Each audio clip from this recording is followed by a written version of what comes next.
So, welcome back. We'll now proceed for our next session on Mimamsa. The session will be chaired by Dr. Srinivas Tilak. Dr. Srinivas Tilak is a PhD from History of Religions, McGill University, Montreal, Canada, and he has taught courses related to India and Hinduism at Concordia University in Montreal, Canada. His publications include The Myth of Sarvodaya, a study in Vinoba's concept, Religion and Aging in the Indian Tradition, Understanding Karma in Light of Paul, Ricoeur's Philosophical Anthropology and Hermeneutics. So may I please welcome Dr. Tilak. Our next paper is by a very young scholar, Alok Mishra.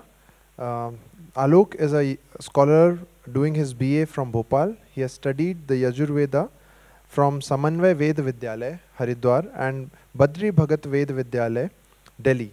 Apart from this, he is pursuing Vedanta in Mattur, Karnataka. Alok will be presenting his paper in Hindi, and his paper is translated by his colleague. So any questions, if they are in English, then she's going to translate it back to Alok, and he's going to respond. Thank you. अजास्यः पीतवर्णस्यात् यजुर्वेदोक्षसूत्रधिक् वामे कुलिशपाणिस्तु भूतिदो मंगलप्रदः। मैं पौलोक एवं मीमांसा पर बात करने जा रहा हूँ। वेद भारतीय संस्कृति की बुनियाद है। सत्य सनातन वैदिक धर्म एवं वैदिक संस्कृति का मूल एवं आधार स्तंभ वेद को विश्व का अत्यंत प्राचीन एवं आदि वाङ्मय माना जाता है। मानव जाति के लौकिक एवं पारलौकिक अभ्युदय हेतु सर्गारंभ में नैसर्गिक रूप से आविर्भूत एवं प्रकाशित होने के फलस्वरूप वेद ज्ञान को अनादि, नित्य एवं अपौरुषेय कहा जाता है। परंतु कितने ही वाक्य परस्पर विरुद्ध से प्रतीत होते हैं तथा कहीं कहीं वाक्य व्याहतार्थ से दृष्टिगोचर होते हैं। इस समस्या के समाधानार्थ वेद वाक्यों के अर्थ निर्धारण के लिए मीमांसा शास्त्र प्रवृत्त हुआ। पूजित विचार वचनों ही मीमांसा शब्दः। इन पंक्तियों के द्वारा वेद संदिग्ध अर्थ का निश्चायक शास्त्र मीमांसा है। यानी मीमांसा का मुख्य उद्देश्य उन नियमों को बताना है जिनके आधार पर वैदिक वाक्यों एवं कर्मकांड की व्याख्या हो सके। परंतु जिन तर्कों के द्वारा वेद की अपौरुषेयता को मीमांसा शास्त्र में दर्शाया गया है, उन तर्कों को शेल्डन पॉलॉक अपने पेपर में निराधार बतलाते हैं तथा वह यह भी कहते हैं कि वेद की अपौरुषेयता वैदिक संस्कृति से नहीं जुड़ा है। बुद्ध के आक्षेपों को खंडन करने के लिए जैमिनी ने इस सिद्धांत को प्रथमतः स्थापित किया। अतः मैं शेल्डन पॉलॉक की इस बात को खंडित करना चाहता हूं तथा बुद्ध और जैमिनी के काल का विचार करना चाहता हूं। भारतीय संस्कृति यज्ञ संस्कृति है। ऋग्वेद के प्रथम मंत्र में अग्नि का वर्णन ऋत्विक तथा होता के रूप में किया गया है और पूर्वतन ऋषियों के द्वारा भी किया जाएगा और भविष्य में भी किया जाएगा। अग्नि ही पूर्वे भी ऋषि भी ईड्यः नूतन ही उता। पुरुष सूक्त में भी कहा गया है यज्ञेन यज्ञमयजन्त देवाः तानि धर्माणि प्रथमानि आसन्। गीता में भी कहा गया है सह यज्ञाः प्रजा सृष्ट्वा पुरोवाच प्राप्तिः। इससे सिद्ध होता है कि धर्म यानी यज्ञ है। वेद धर्म को सृष्टि का आधार स्तंभ बताता है। धर्मो विश्वस्य जगतः प्रतिष्ठा। इससे यह प्रतीत होता है कि यज्ञ प्रारंभ से ही हमारी संस्कृति में समाहित है। मीमांसा के अनुसार धर्म यानी यज्ञ है, अर्थात लौकिक एवं पारलौकिक अभ्युदय का एकमात्र हेतु धर्म है। अतः सूत्रकार भगवान जैमिनी ने मीमांसा शास्त्र का प्रमेय वस्तु निर्धारित करते हुए कहते हैं अथातो धर्म जिज्ञासा। वेदाध्ययन के अनंतर वेदाध्ययन समाप्त करने के कारण धर्म विषयक विचार करना चाहिए। मीमांसा सूत्र के प्रथम पाद यानी तर्क पाद में सम्यक्तया धर्म का विश्लेषण किया गया है। तथापि शेल्डन पॉलॉक इन बातों से संतुष्ट नहीं है। निराधार ही मीमांसकों ने धर्म के प्रयास को अलौकिक बताया है, यह उनका अभिप्राय है। अतः शेल्डन पॉलॉक के इन विचारों को सदोष दर्शाने के लिए सर्वप्रथम हम धर्म के लक्षण तथा धर्म के प्रमाण को प्रस्तुत करेंगे। शबर स्वामी कहते हैं सा ही निःश्रेयसेन पुरुषम संयुनक्ति इति प्रतिजानीमहे तद अभिधीयते चोदना लक्षणो अर्थः धर्मः। क्रिया के प्रवर्तक वचन यानी शब्द को चोदना शब्द से कहते हैं। वेद में प्रवर्तक शब्द को ही विधि कहते हैं। यद्यपि विधि संपूर्ण वेद का एक आदेश है तथापि वह प्रधान है। इसलिए सूत्रकार ने संपूर्ण वेद के अर्थ में कहा है, केवल विधि के अर्थ में नहीं।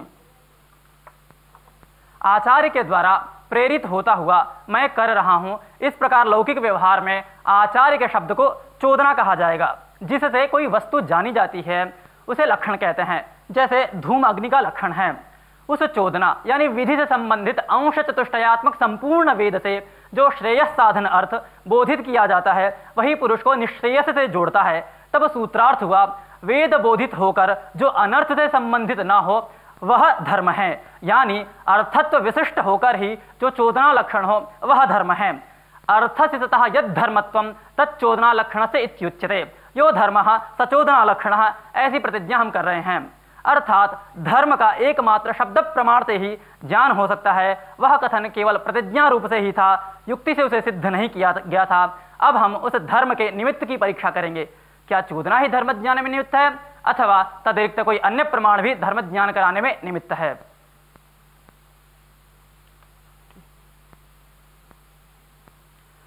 अपने पेपर में शेल्डन पॉलॉक यह कहते हैं कि एक प्रमाण से ज्ञात हुआ वस्तु अन्य प्रमाण से नहीं ज्ञात हो सकता, ऐसा केवल मीमांसक कहते हैं। पॉलॉक की यह बात हास्यास्पद है। भारतीय षड दर्शनों में विस्तार से दर्शाया है कि एक प्रमाण से ज्ञात हुआ वस्तु अन्य प्रमाण से नहीं ज्ञात हो सकता। यह बात केवल मीमांसक की नहीं है। न्याय में प्रमाण शब्द का निर्वचन प्रमाकरणम प्रमाणम, असाधारणम कारणम करणम, किन्नाम असाधारणत्वम, लक्ष्यतावच्छेदक समन्वितत्वम, असाधारणत्वम। मीमांसकों ने धर्म के ज्ञान होने में असाधारण निमित्त एकमात्र चोदना को बताया है। तदुच्यते सत्संप्रयोगे पुरुषस्येन्द्रियाणां बुद्धिजन्म तत्प्रत्यक्षम अनिमित्तम विद्यमानोपलम्भनत्वात्। इंद्रियों का विद्यमान वस्तु के साथ संबंध होने पर पुरुष की उत्पन्न होने वाली जो बुद्धि वह प्रत्यक्ष कहलाती है। वह प्रत्यक्ष विद्यमान वस्तु का ज्ञान कराता है, इसलिए धर्म का ज्ञान कराने में वह निमित्त नहीं हो सकता, क्योंकि प्रत्यक्षात्मक ज्ञान की उत्पत्ति के समय धर्म की सत्ता नहीं है, वह तो भविष्यत्कालिक है। यागादि को फल साधनत्व से ही धर्म माना गया है। फल साधनत्व जो याग का विशिष्ट स्वरूप है उसका प्रत्यक्ष होना कभी भी संभव नहीं है, क्योंकि विशेषणीभूत फल कालांतर भावी है, उसका प्रत्यक्ष होना कभी भी संभव नहीं है। और अपूर्व तो स्वभावतः ही अप्रत्यक्ष है। प्रत्यक्ष का धर्म के प्रति अप्रामाण्य समर्थन करने से ही तत्पूर्वक होने वाले अनुमान उपमान अर्थापत्ति प्रमाणों का सुतराम अप्रामाण्य प्रदर्शित हो जाता है। चोदना ही भूतम भवंतम भविष्यंतम सूक्ष्मं व्यवहितं विप्रकृष्टम् इत्येवं जातीयकम् अर्थं शक्नोति अवगमयितुं नान्यत् किंच नेन्द्रियम्। यह चोदना ही निश्चित रूप से भूत, वर्तमान, भविष्यत, सूक्ष्म, व्यवहित और दूरस्थित सभी प्रकार के अर्थ को बताने में समर्थ है। इस चोदना शब्द के अतिरिक्त अन्य कोई अनुमानादि प्रमाण इतना समर्थ नहीं है, अर्थात शब्द प्रमाण में ही तादृश अर्थ के बोधन कराने का सामर्थ्य है। शब्दातिरिक्त सभी प्रमाण सब कुछ बोधन कराने में असमर्थ हैं।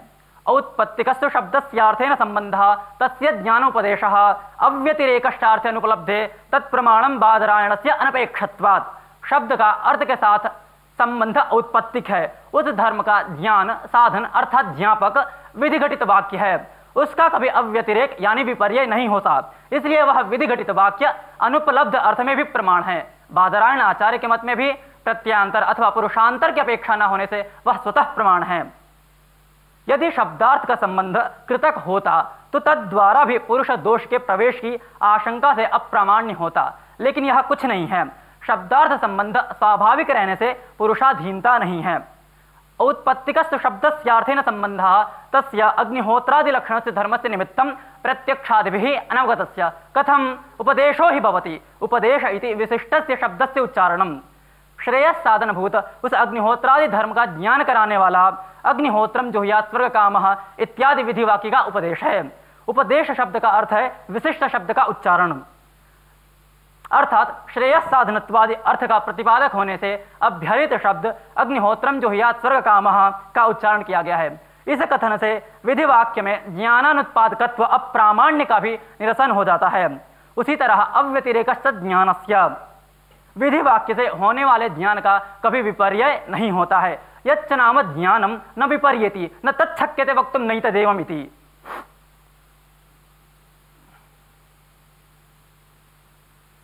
शेल्डन पॉलॉक यह कहते हैं कि मीमांसकों ने जिस प्रकार वेद की अपौरुषेयता को सिद्ध किया है वह समीचीन नहीं है। अतः अभी वेद की अपौरुषेयता के सिद्धांत को स्पष्टतया वर्णन करेंगे। उक्तंतु शब्द पूर्वत्वम, यहाँ पर शब्द से शब्द जन्य अध्ययन विवक्षित है तथा च सूत्रार्थ यह हुआ कि सभी पुरुषों का अध्ययन अध्ययनांतर पूर्वक हुआ करता है।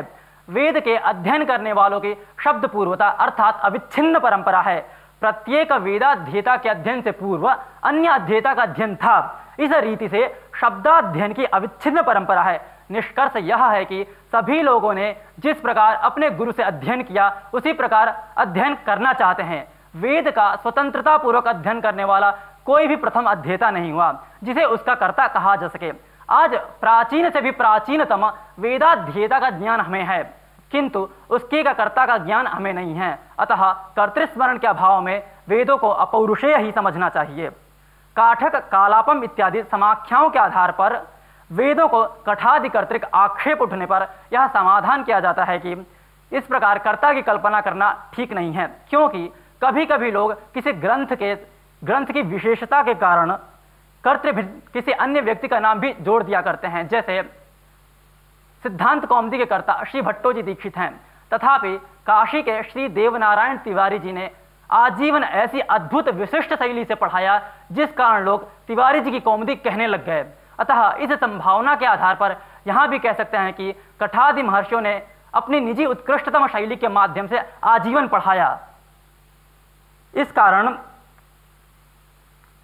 उनकी उत्कृष्टतम शैली से अपनी वेद शाखा का अध्यापन प्रवचन किया। कभी कभी और कहीं कहीं इस प्रकार की उत्कृष्टतम शैली से अध्यापन करने वाले भी होते हैं, जैसे कि उदाहरण के रूप में ऊपर निर्देश कर दिया है। प्रावाहणी, बवर इत्यादि के माध्यम से वेदों का जो अनित्य दर्शन बताया, तदर्थ जनन मरणवंतो वेदार्था श्रूयन्ते, इस प्रकार के आक्षेप की प्राप्ति होने पर उसके समाधानार्थ ऐसे कहेंगे, किसी भी पुरुष का नाम प्रवाहन हो ऐसा आज तक श्रुत नहीं। जब प्रवाहन नामधारी ही कोई नहीं तब उसका अपत्य प्रावाहणी कैसे संगत हो सकता है। उसी तरह बवर शब्द नित्य सिद्ध वायु आदि का वाचक है। प्रावाहणी, बवर आदि शब्दों की यौगिक पर्यालोचना करने पर प्रकर्षेण वाहयति अर्थ को बताता है। एवं च प्र शब्द प्रकर्ष के अर्थ में प्रसिद्ध है, वह धातु प्रापण ले जाने के अर्थ में प्रसिद्ध है, किंतु इन दोनों शब्दों का समुदाय रूप प्रावाहणी कहीं पर भी प्रसिद्ध नहीं है। प्रावाहणी में ईय प्रत्यय जैसे अपत्य अर्थ में प्रसिद्ध है, वैसे ही वह कर्तृ विशिष्ट क्रिया में भी सिद्ध है। अतः प्रावाहणी का अर्थ यह हुआ कि जो उत्कृष्ट रीति से वस्तु को ले जाए, न कि प्रावाहन का पुत्र प्रावाहणी। ये दोनों शब्द नित्य अर्थ को ही बता रहे हैं, अनित्य अर्थ को नहीं। इसलिए सूत्रकार ने कहा कि ये शब्द केवल श्रुति सामान्य मात्र है, अर्थात उनसे केवल अव्यक्त ध्वनि की समानता का बोध होता है। वनस्पतयः सत्रमासता, सर्पाः सत्रमासता, गावो वा एतत् सत्रमासता इत्यादि उन्मत्त बाल प्रलाप सदृश सुनाई देने वाले असंगत वाक्य की प्राप्ति होने पर उसके समाधानार्थ जैमिनी मुनि कहते हैं, कृते वा विनियोग स्यात् कर्मणः संबंधात्। कृते यानी कर्म में, विनियोगः स्तुति के द्वारा उपयोग हो सकता है, कर्मणः कर्म प्रतिपादक वाक्य, संबंधात परस्पर साकांक्ष पद घटित होने से। तात्पर्य यह है कि कर्म प्रतिपादक वाक्य यानी विधि वाक्य परस्पर साकांक्ष पद घटित होने से गावो वा एतत् सत्रमासत इत्यादि वाक्यों का कर्म में स्तुति द्वारा उपयोग हो सकता है। निष्कर्ष यह है कि गावो इत्यादि वाक्यों का स्वार्थ में कोई तात्पर्य नहीं है, किंतु गो आदि जब जड़ पशुओं ने यज्ञानुष्ठान किया तब विद्वान लोग कर्म का अनुष्ठान करें, इसमें संदेह ही क्या है। इस प्रकार उन वाक्यों का कर्म की प्रशंसा करने में ही तात्पर्य है। अतः सभी वाक्य सुसंगत हैं। प्रकारांतर से मैंने अपने पेपर में शब्द का स्वरूप, शब्द का अर्थ और शब्द और संबंध के नित्यता को दर्शाते हुए वेद की पौरुषेयता को भी सिद्ध किया है।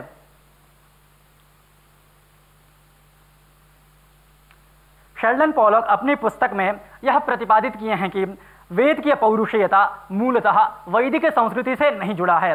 जैमिनी मुनि के द्वारा इस सिद्धांत को प्रथमतः स्थापित किया गया। वेदों पर किसी भी प्रकार का प्रश्न न उठ सके, इसलिए जैमिनी मुनि ने वेद को अपौरुषेय बताया तथा उसकी प्रामाण्यता को प्रश्नातीत दर्शाया। उपर्युक्त पॉलॉक की बातें असंभव हैं, क्योंकि बुद्ध जैमिनी के पश्चातवर्ती हैं। इसी को प्रमाण सहित निरूपित किया जाएगा। जैमिनी सूत्रों की रचना का काल निर्णय करने में पाश्चात्य विद्वानों ने अपनी बुद्धि का अपव्यय ही किया है।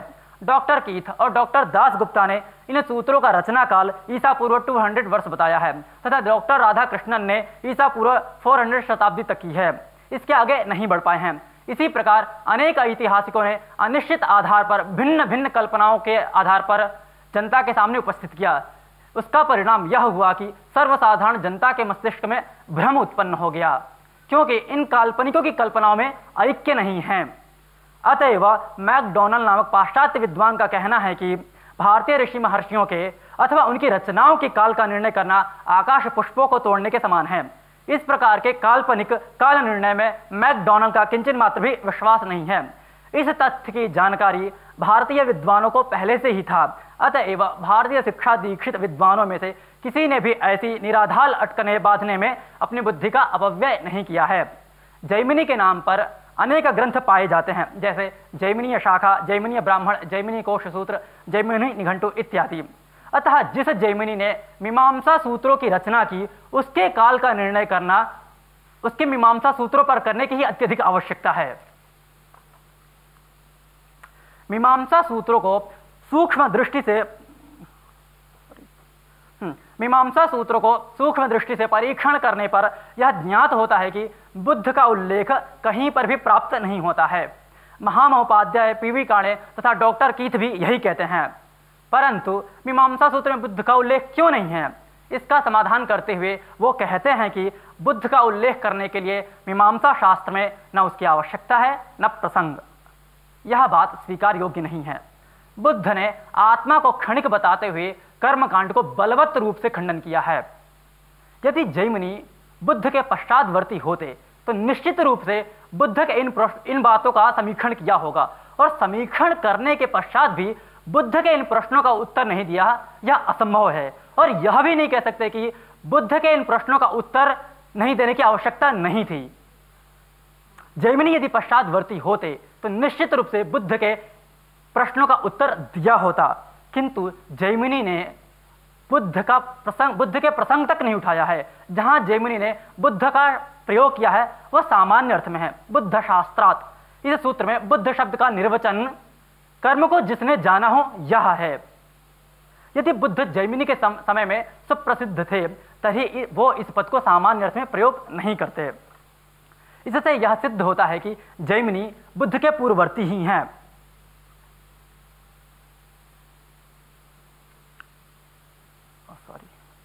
और तो और भगवान उपवर्ष की बातों में बुद्ध के आक्षेपों का समाधान दिखाई देता है। अतः उपवर्ष के समय में प्रायः बुद्ध की ख्याति हो चुकी थी। इससे स्पष्ट होता है कि जैमिनी के पश्चातवर्ती जैमिनी के पश्चातवर्ती और उपवर्ष के पूर्ववर्ती बुद्ध थे। प्रकारांतर से स्वमत की पुष्टि के लिए अन्य हेतु ऐसा प्रतीत होता है कि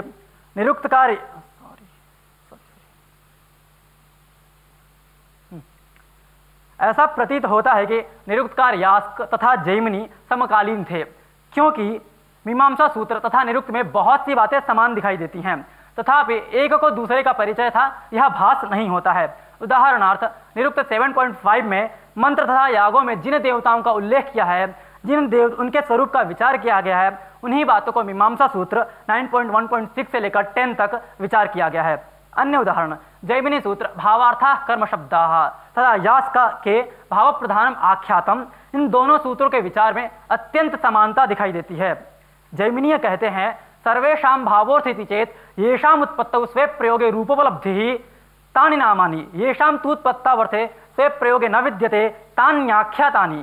यास्काचार्य कहते हैं तद्यत्रोभे भाव प्रधाने भवतः पूर्वापरीभूतं भावम् आख्यातेन आचष्टे व्रजति पचत इति उपक्रम प्रभृत्यपवर्ग पर्यन्तं मूर्तं सत्वभूतं सत्वनामिर्व्रज्यापक्तिरिति।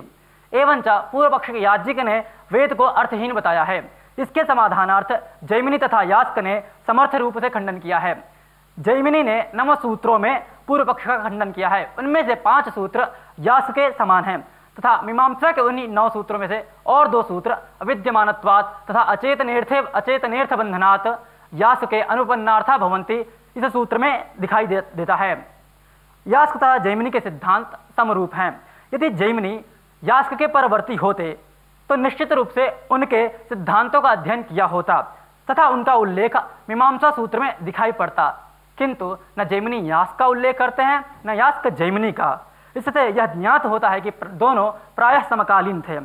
सभी विद्वानों ने एक मत से यह स्वीकारा है कि यास्क बुद्ध के पूर्ववर्ती थे, लगभग 500 ईसा पूर्व। अतः यास्क और जैमिनी समकालीन होने से बुद्ध के पूर्ववर्ती सिद्ध हो रहे हैं। निष्कर्ष यह है कि पॉलॉक के आक्षेपों का कोई आधार नहीं है।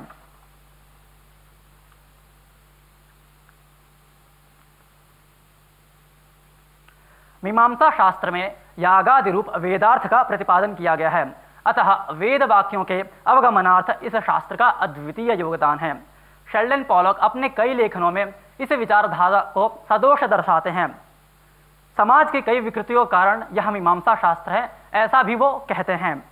अतः अपने इस लेखन में हमने पॉलॉक के आक्षेपों का समाधान करने का प्रयास किया है। सर्वप्रथम मैंने धर्माधर्म के विवेक में एकमात्र वेद को प्रामाण्य बताया है तथा तदनंतर वेद की पौरुषेयता को युक्ति तथा प्रमाण से प्रतिपादित किया है। किंतु शेल्डन पॉलॉक यह कहते हैं कि वेद की पौरुषेयता, औत्पत्तिक इत्यादि वास्तविक में वेदों का स्वधर्म नहीं है, बौद्धों के आक्षेपों के प्राप्त होने पर मीमांसकों के द्वारा सिद्ध किया तर्क है। अतः अपने इस पेपर में हमने सम्यक्तया इस बात को समाधान करने का यत्न किया है।